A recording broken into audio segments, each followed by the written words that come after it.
Sama-sama kita harus perbanyak nasihat dan juga tausiah dari ustadz-ustadz kita. Di mana beberapa saat lagi kita akan dengarkan nasihat dan juga tausiah supaya kita menjadikannya sebagai pedoman hidup. Langsung saja kita sambut Al-Mukarram Kiai Haji Anwar Zahid.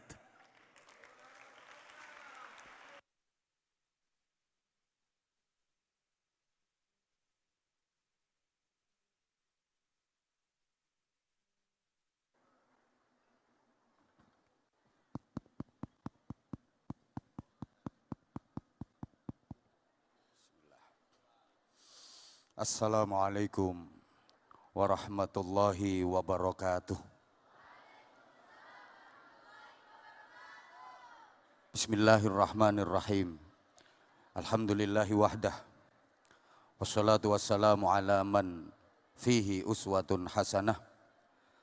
Sayyidina wa maulana Muhammadin sahibis syafa'ah. Wa ala alihi wa ashabihi wa tabi'in. Wa man tabi'a rusydah. Amma ba'du. Sadat al-habaib, al-fudala wal ulama, al-a'izza, para habib, para kiai, para alim, wa bimuqaddamihim fadilatil mukarram Kiai Haji Yaqut Khalil Qaumas, Menteri Agama Republik Indonesia bersama istri tercinta. Beliau biasa disebut atau akrab dengan sebutan Gus Menteri. Kalau boleh kita tambahkan Gus M3, M3, modis, milenial, moderat, M3,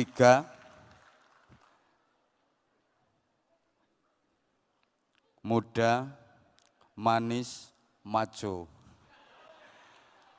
Gus Yaqut ini adik-adik santri, Gus 24 karat.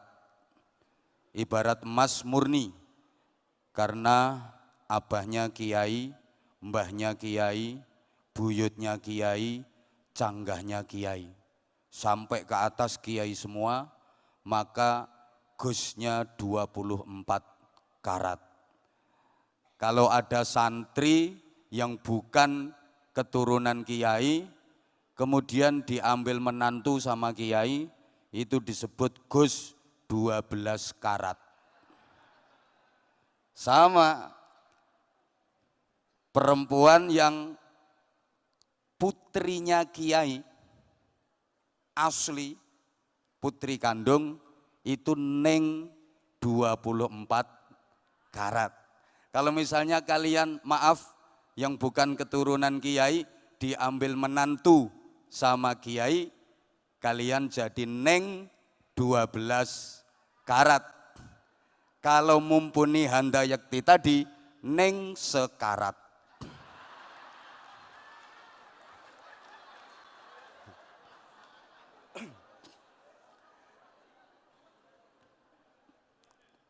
Saya menyesal tahun 2019 di Arafah ketemu sama Pak Menteri Agama yang waktu itu masih belum Menteri Agama.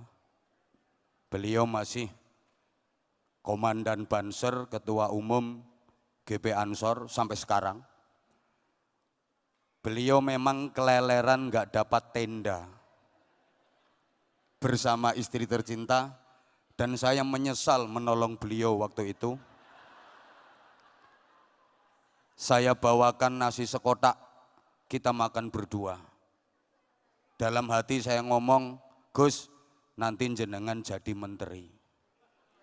Andaikan waktu itu saya bawakan nasi lebih banyak, insya Allah beliau jadi ketua RT. Tenang, nanti yang saya bawakan lebih banyak Pak Haji Erick Thohir. Hadir juga Bapak Haji Sandiaga Uno. Hadir juga alhamdulillah Mas Haji Insinyur Azwar Anas. Saya panggilnya Mas mulai Bupati Banyuwangi 2 periode sampai hari ini. Pak Kiai Haji Zainud Tauhid, ini juga Gus 12 karat. Pak Sekjen, seluruh pejabat kementerian yang hadir, adik-adik santri, karena tugas utama hidup manusia itu adalah untuk berbuat baik, maka seluruh aktivitas hidup kita harus kita niatkan yang baik, ucapan kita harus baik. Ayo semuanya ikut nyaut baik gitu, nggih?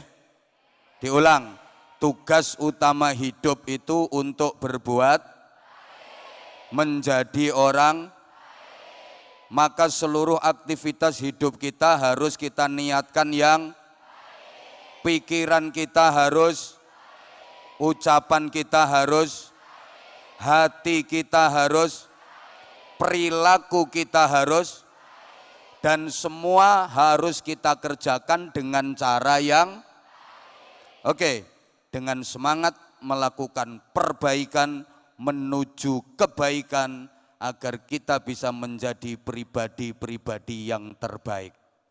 Kalian para santri harus bisa menjadi generasi yang pelopor, bukan pengekor, yang pengais, bukan pengemis, yang perintis, bukan pewaris, yang penggerak, bukan penggertak, yang punya karakter, bukan yang karaten, yang luar biasa, bukan yang biasa di luar, yang terpelajar, bukan yang kurang ajar, yang beradab, bukan yang biadab, yang qori, bukan yang korak, yang ahli zikir, bukan yang suka kentir, yang ahli Quran, bukan yang tukang pacaran.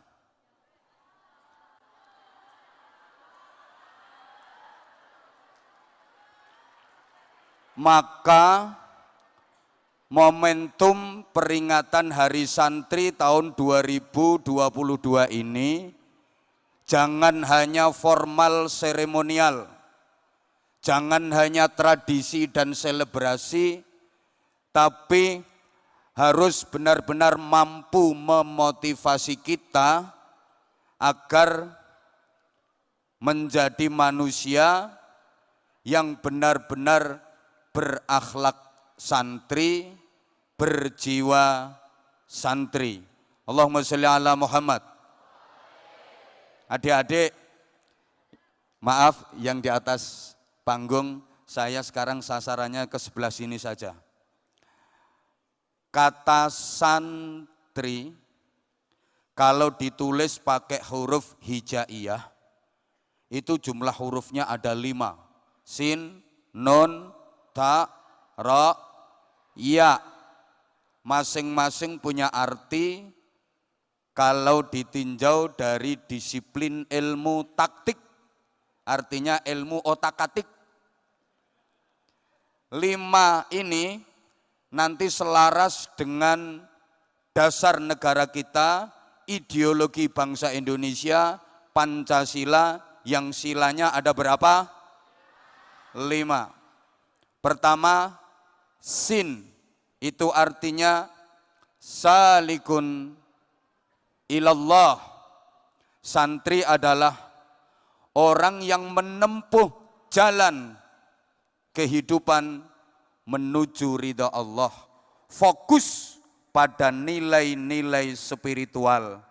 Ini selaras dengan sila pertama Pancasila, ketuhanan yang Maha Esa. Kalau dihubungkan ke ayat Qur'annya, qul huwallahu ahad. Yang kedua, nun, artinya naibun anil ulama. Santri harus sanggup menjadi pengganti, penerus perjuangan para ulama, manusia-manusia yang tinggi ilmunya, kuat imannya, mulia akhlaknya. Ini selaras dengan sila kedua Pancasila, kemanusiaan yang adil dan beradab. Ayat Qur'annya, innallaha ya'muru bil adli wal ihsan. Yang ketiga, tarikul adawah wal iftirak, meninggalkan permusuhan dan perpecahan, berarti menjunjung tinggi ukhuwah wattihadul ummah, persaudaraan dan persatuan umat. Ini senada dengan sila ketiga Pancasila, persatuan, semangat dong, persatuan Indonesia. Ayat Qur'annya, wa'tasimu bihablillahi jami'an wa la tafarraqu. Yang keempat, raghibun fil khairat wal hikam, cinta berbagai macam kebaikan dan kebijaksanaan.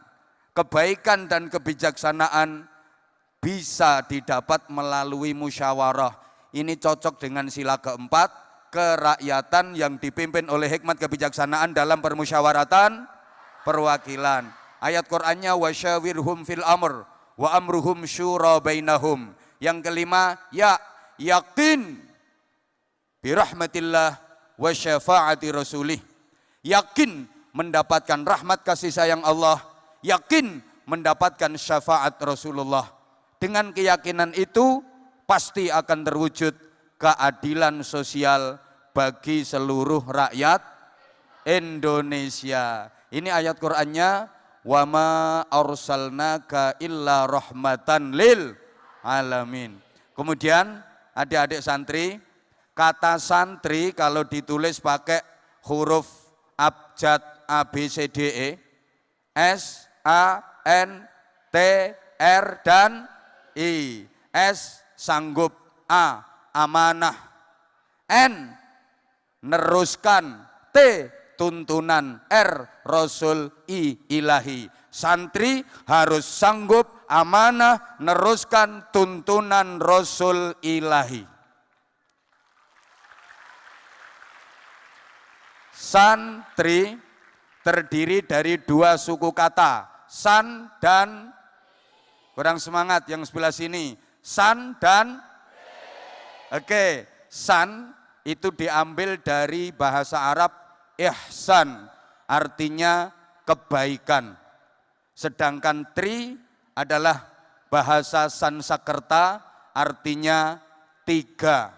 Maka santri adalah pribadi yang mempunyai tiga kebaikan secara terpadu.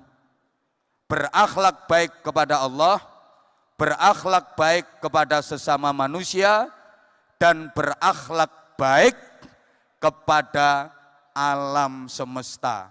Adik-adik tolong diperhatikan. Ihsan bahasa Arab itu simbol agama, tri bahasa Sansekerta simbol budaya. Maka santri itu ngerti ini agama, ini budaya. Tahu ini syariat, ini adat. Faham ini islami, ini tradisi. Tidak dipercekcokkan, tidak dipertengkarkan, tapi dipadukan. Sehingga santri harus bisa mengislamkan budaya dan membudayakan Islam. Harus bisa mengislamkan masyarakat dan memasyarakatkan Islam. Allahumma sholli ala Muhammad. Allahumma sholli ala Muhammad. Nah, modalnya adik-adik harus bisa memadukan dua hal. Kalau meminjam istilah dalam surah Al-Alaq, allama bil qalam, allamal insana malam, kurang semangat, allama bil qalam, Allamal insana malam. Allama bil qalam. Ini Allah mengajar pakai pulpen. Teaching by using pen. Iki aku yo gak ngerti artine. Sistem pengajaran yang menghasilkan orang-orang pinter. Halo. Ini allama bil qalam, menghasilkan orang-orang pinter. Kemudian allamal insana ma lam ya'lam, ini sistem pengajaran yang tidak rasional dan tidak bisa dinalar. Melahirkan orang-orang benar. Dua metode ini nggak boleh dipisah. Makanya kalau dalam tata bahasa Arab tidak memakai huruf atof, nggak pakai wawu, nggak pakai summa. Kan ayatnya bukan allama bil qalam wa allamal insana ma lam ya'lam, ndak. Allama bil qalam summa allamal insana ma lam ya'lam, ndak. Tapi langsung allama bil qalam allamal insana ma lam ya'lam.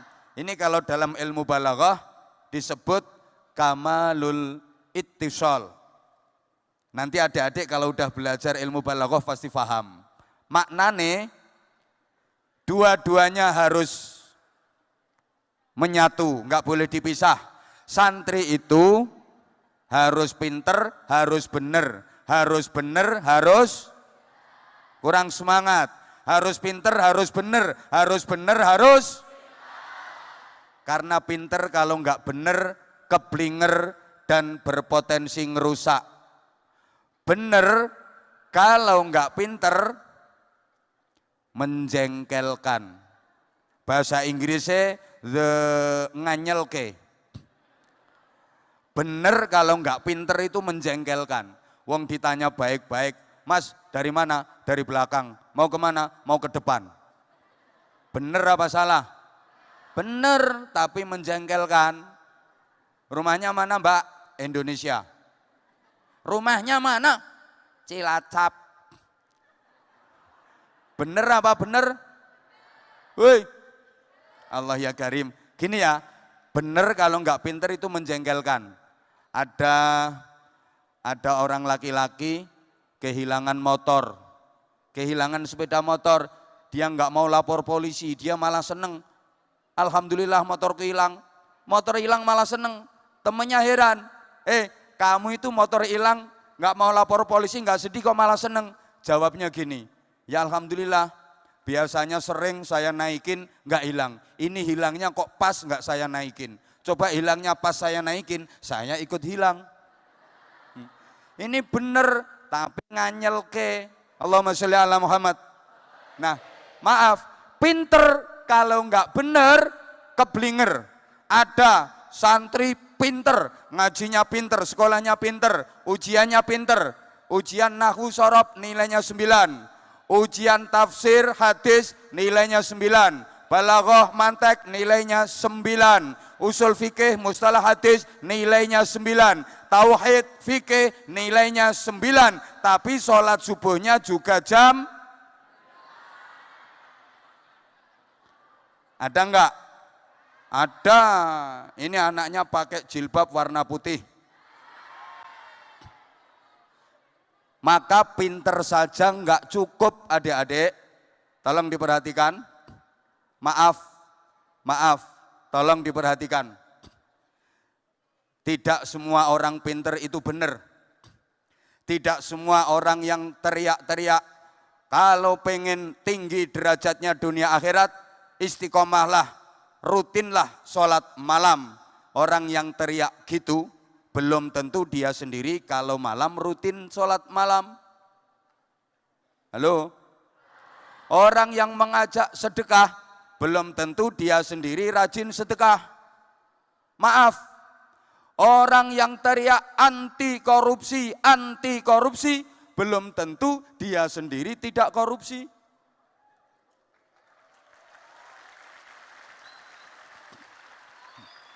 Tapi orangnya nggak hadir di sini. Ada, awalnya kenceng banget anti korupsi. Ternyata dia teriak kayak gitu karena bicaranya belum fasih. Waktu itu belum dapat kedudukan. Begitu sudah dapat kedudukan, ngomongnya jadi fasih. Dulunya anti korupsi, begitu dapat jabatan, teriaknya jadi antri korupsi.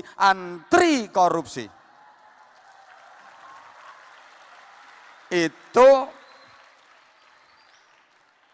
kalau pinter tapi enggak benar, punya potensi ngerusak. Pinter tapi enggak benar. Maaf, yang merusak Indonesia bukan orang bodoh, tapi orang pinter yang enggak benar. Halo? Saya berani bersumpah di hadapan santri yang hadir di sini, bahkan ini disaksikan santri seluruh Indonesia, di hadapan pejabat, para kiai dan tokoh-tokoh yang ada di sini. Saya berani bersumpah, demi Allah, yang merusak hutan di negeri ini bukan orang hutan.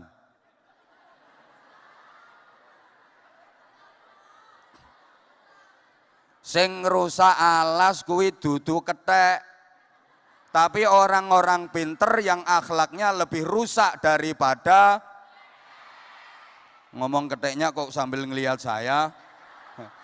Berarti yang diomongin Mumpuni tadi bener ya? Matur suwun, Nduk. Koyok kayun rupamu ae.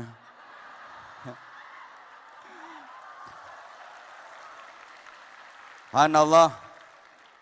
Ini si Mumpuni, secara jujur dia mengakui, memang dia pinter. Materi-materi ceramahnya itu banyak yang nyadur ceramah saya. Ayo nek gak ngaku. Jadi sampai dia dapat juara di apa itu? Aksi Indosiar, itu tak perhatiin terus. Wah, anak ini ceramahnya nyontoh aku cuma diolah pakai bahasa ngapak. Tapi keren, keren. Aku ridho. Lebih bagus kayak gitu. Jadi materi-materi ceramahnya Mumpuni itu banyak yang jiplak materi saya. Iya apa enggak? Ayo ngomong enggak. Tapi diolah sama dia. Jujur seneng aku. Daripada ada orang pakai ceramah saya tapi gak ngaku. Keren Dok, gentle, apik ngono iku.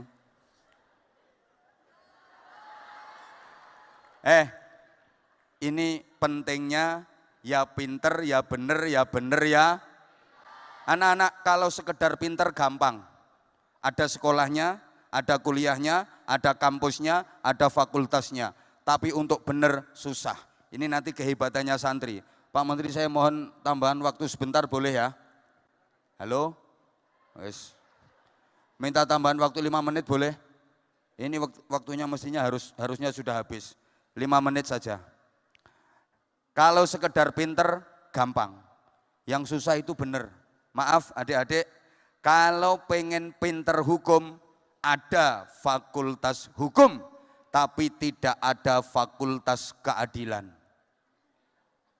Sehingga jangan heran, ada pakar hukum, ahli hukum, akhirnya punya masalah hukum, jual beli hukum, bahkan kadang jadi maklar hukum, berurusan dengan hukum, wa akhiru da'wahum, masuk hukuman. Kalau pengen pinter di bidang pendidikan, gampang, ada fakultas pendidikan, tapi sampai hari ini belum ada fakultas kesabaran. Mbak, nanti rencananya kuliah di mana? Saya mau kuliah di UIN, ngambil prodi apa, ngambil jurusan apa? Jurusan kesabaran. Ada apa enggak? Pengen ahli ekonomi, gampang. Pak Sandiaga Uno pakarnya ekonomi. Ada kuliahnya, ada fakultas ekonomi, tapi enggak ada fakultas kesejahteraan. Pengen jadi polisi, gampang. Ada akademi kepolisian, tapi sampai hari ini enggak ada akademi kejujuran.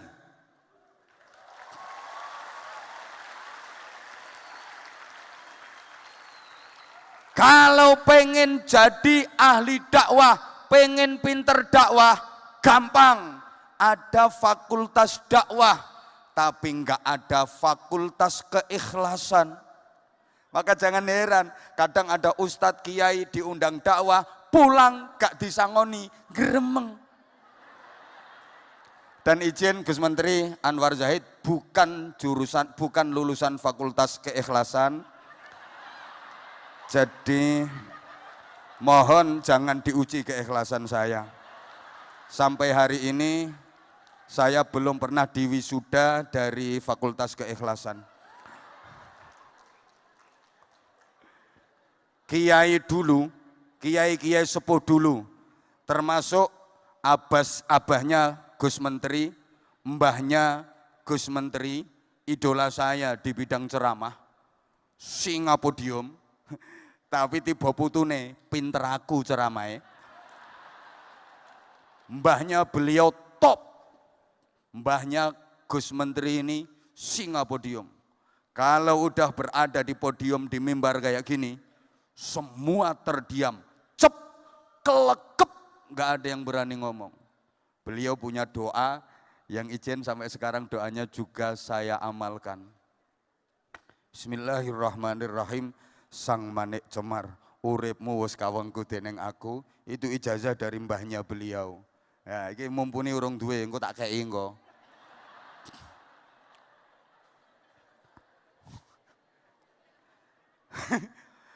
Kiai-kiai sepuh dulu, termasuk mbahnya Gus Menteri, nggak ada yang punya gelar akademis.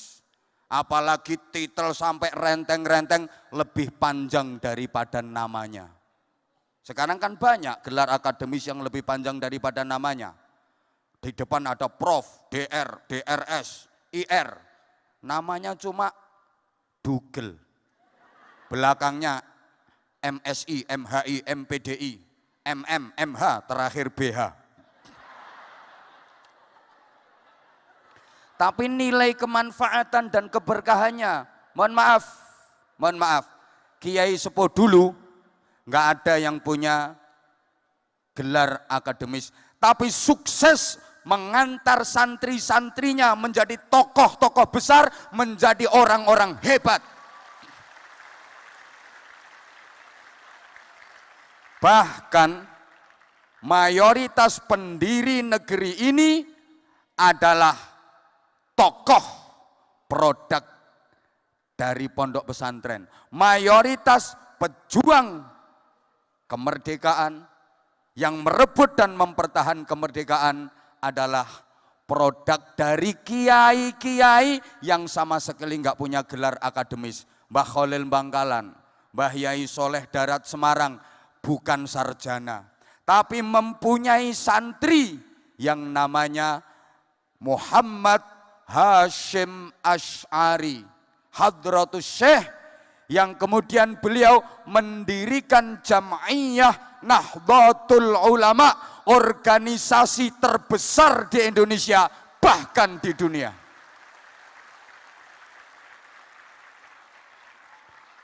Nggak punya gelar akademis. Maaf. Bahkan ya, layak sekali dihargai sebagai hari santri. Kenapa? Ini langsung tak jujuk kayak kapan-kapan kalau diundang lagi tak jelaskan lebih detail. Saya jadi teringat ketika Bapak Pendidikan Nasional Ki Hajar Dewantoro menghadap kepada Presiden pertama Republik Indonesia, Bung Karno, di Istana Bogor. Oleh Bung Karno, Pak Ki Hajar Dewantoro dimintai saran. Apa saran Bapak sebagai Bapak Pendidikan Nasional untuk generasi bangsa? Maka Ki Hajar Dewantoro yang punya jargon luar biasa, ing ngarsa sung tulodo, ing madya mangun karso dan tutwuri handayani, sing ngentut mburi ngarep sing diarani. Beliau menyarankan, beliau usulnya gini, tolong Paduka Presiden, halo, ini usul Ki Hajar Dewantoro kepada Bung Karno, tolong utamakan madrasah, prioritaskan madrasah, dan pondok-pondok pesantren jangan dinomorduakan, jangan dianaktirikan, apalagi sampai ditinggalkan. Kenapa? Karena berdirinya negara ini, cikal bakal perjuangannya adalah dari para kiai, para santri, alumni pondok-pondok pesantren. Pondok pesantren melahirkan kemerdekaan, kemerdekaan melahirkan sekolah, melahirkan kuliah, melahirkan fakultas, melahirkan perguruan tinggi. Dengan demikian, sekolahan perguruan tinggi adalah cucunya pondok pesantren.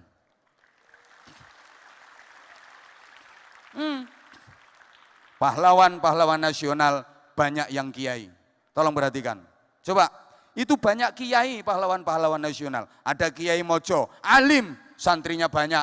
Ada Kiai Imam Bonjol, ada Kiai Sultan Hasanuddin, ada Kiai Sultan Agung, ada Kiai Sentot Ali Basya Prawirodirjo, ada Kiai Pangeran Diponegoro. Pangeran Diponegoro itu kiai alim, nama beliau Abdul Hamid. Beliau hamilul Quran, hafal Quran, menguasai qiraah sab'ah. Ada Kiai Tengku Umar, itu pahlawan bersama istrinya, namanya Bunyai Cut Nyakdin. Satu lagi Bunyai Cut Mutiah. Yang belum Bunyai itu Cut Tari, Cut Keke, Cut Meriska. Itu masih belum Bunyai. Sampai pada masa pergerakan. Coba resolusi jihad yang difatwakan oleh Hadratus Syekh Mbah Hasyim Asy'ari dahsyat. Para kiai dan para santri secara heroik berperang melawan penjajah, merebut kemerdekaan. Komandannya para kiai, komandan Hizbullah, komandan Sabilillah. Ada Mbah Kiai Haji Abbas Buntet, ada Mbah Kiai Wahab Hasbullah Jombang, ada Mbah Kiai Haji Maskur. Halo? Halo? Maka pantas kalau diperingati sebagai hari santri. Saya pernah ditanya, kenapa kok hari santri kok bukan hari kiai? Dijelaskan, disebut hari santri bukan hari kiai sebab kalau kiai pasti santri, tapi kalau santri belum tentu bisa jadi kiai. Kiai itu udah pernah jadi santri dan meskipun sudah kiai tetap santri. Nek santri belum tentu bisa jadi kiai. Paham? Ini kayak ada peringatan hari buruh tapi enggak ada peringatan hari majikan. Karena kalau majikan pernah jadi buruh. Ini Mas Sandiaga Uno ini sekarang majikan ekonomi, pernah jadi buruh. Sekarang jadi majikan, ada peringatan hari buruh, enggak ada peringatan hari, ada peringatan hari anak, tapi enggak ada peringatan hari orang tua. Kalau orang tua pernah jadi anak, tapi anak belum pernah jadi orang tua. Paham? Di Indonesia ada peringatan hari ibu, tapi enggak ada peringatan hari bapak, karena semua bapak dilahirkan oleh ibu.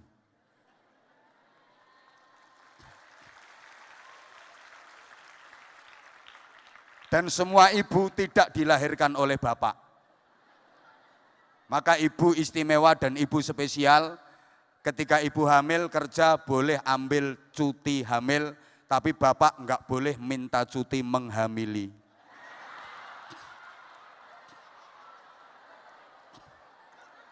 Memang wanita itu engko nang njaluk cuti menghamili. Wanita itu makhluk khusus, perlu perhatian khusus, perlu mendapatkan perlakuan khusus, sehingga ada istilah-istilah khusus. Sampai dalam Al-Quran saja ada satu surat khusus An-Nisa, artinya wanita. Enggak ada surat Ar-Rijal. Wanita itu makhluk khusus, ada gedung wanita, ada menteri peranan wanita, ada dharma wanita, dharma pria gak payu, ada polisi wanita.